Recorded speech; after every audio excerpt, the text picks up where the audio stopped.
আপনারা দেখতে পাচ্ছেন এই মুহূর্তে হুগলি পর্দা লেখার কাজ চলছে।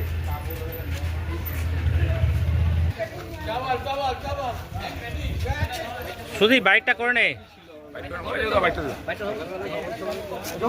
হাত লাগিয়ে দিয়েছেন জয়দেব অধিকারী, এখানকার পৌর সদস্য তথা হুগলি চুঁচুড়া পৌরসভার স্বাস্থ্য সিআইসি। তিনি নিজে দেওয়াল লিখনে হাত লাগিয়েছেন, আমরা দেখতে পাচ্ছি।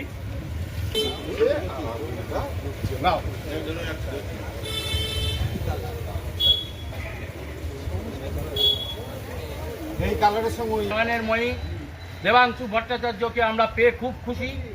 আমরা চেয়েছিলাম ঠিক এমনি ধরনেরই একটা প্রার্থী, যে ইয়ং অভিষেক বন্দ্যোপাধ্যায়, মমতা বন্দ্যোপাধ্যায়কে আমরা অসংখ্য ধন্যবাদ জানাচ্ছি যে পারফরমেন্সের ওপরে আগামী দিনে দল চলুক। এই ব্যক্তি এখানে বড় নয়, এখানে মুখ্যমন্ত্রী প্রকল্পই বড় কথা। আমরা এখানে আমরা যে মাননীয়